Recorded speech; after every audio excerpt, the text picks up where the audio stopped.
Hello, everyone. These are the first video on Sextus Empiricus. I am using my webcam to do this, which I hate doing because I think that the video makes me look even creepier than usual. But I can't find my camera. But I wanted to put these videos up today for the Sextus Empiricus readings. You'll see another video that I did for a previous version of this class, where I was trying to introduce the general subject of epistemology. I think that is valuable to look at, I hope so. I was definitely thinking of ancient skepticism for a lot of what I was saying there. There are other references in that video which are outdated and you should ignore, but I wanted to put that up there, perhaps, hopefully, if you find it helpful. So let's look at the first Sextus Empiricus reading, or I'll just sort of go through them freely. I thought this was a very interesting thing to read after Aristotle. It seems that I think I suggested that the Meno raises certain questions about the possibility of inquiry, about how we go from opinion to knowledge, what are the foundations of inquiry? What are the starting points of inquiry? And that it certainly is true that Aristotle responds to the questions of the Meno in a certain way. But of course, it's very rare in philosophy that there's only one possible response. It's certainly true that Sextus Empiricus, who is not usually thought of as being any kind of brilliant original thinker, but rather as a reliable source for a general philosophical approach in the ancient world called skepticism or Pyrrhonism or different versions of it, the academic philosophy, which is a slightly different form of skepticism, I guess. That this is another possible response to the kind of questions that are raised in the Meno, and a radically different conclusion about what to do about those questions, the general questions like the question of the Meno, and what philosophy then does after sort of responding in a certain way. Well, what is the response? I think that it's in chapter 1 that we get a pretty good idea of the differences between Aristotle and the skeptic, Sextus, and how Plato fits into it. Well, I asked a study question. Hopefully it will get you thinking about how to characterize Plato in relation to each of these thinkers. But he says in chapter 1, towards the end of our excerpt, our task at present is to describe and outline the skeptic doctrine, first premising that of none of our future statements do we positively affirm that the fact is exactly as we state it, but we simply record each fact, like a chronicler, as it appears to us at the moment. And it's a very interesting distinction that he's making there between fact, or affirming the fact, affirming that the fact is exactly as we stated, as opposed to simply chronicling the appearance.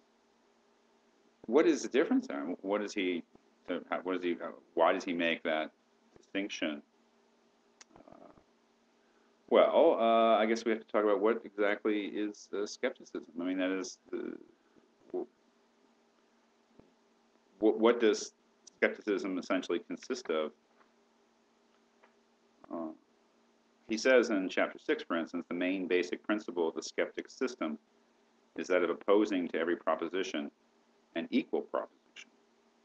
For we believe that as a consequence of this, we end by ceasing to dogmatize. It seems that, at least initially, that Sextus understands his own philosophical position, skepticism, in contrast to dogmatism. That is, one of the goals, or one way to state the goal of skepticism, is to cease dogmatizing. But what does that mean? I mean, I asked you in a study question, what is dogma? What does he mean by dogma? Was Aristotle a dogmatist, as Sextus seems to say? Well, I think that it's in chapter 7 that we get something like a definition of dogmatism. Again, would be the contrast to his own skeptical approach. Using dogma in the sense which some give it of, quote, assent to one of the non-evident objects of scientific inquiry, unquote.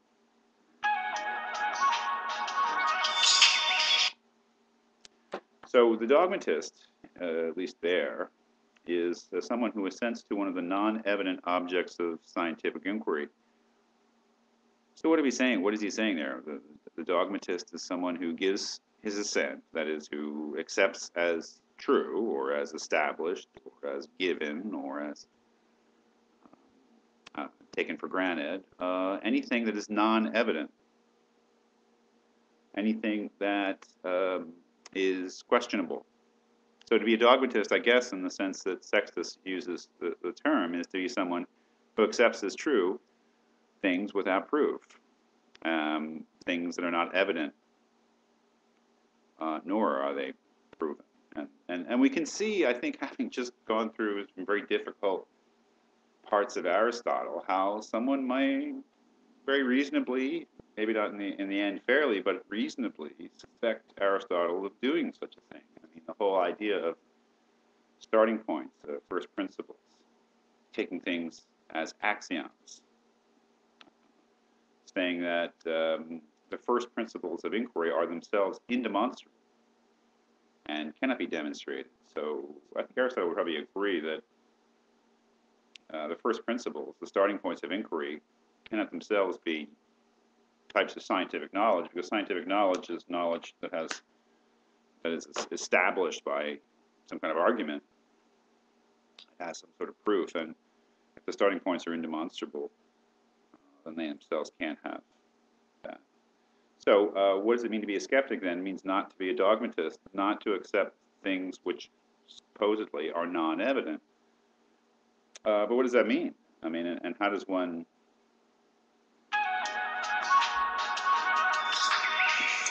Sorry, I keep getting these calls. I'm not really very well prepared today. I hope this actually if the skeptic does not accept anything that's not evident, then what is evident?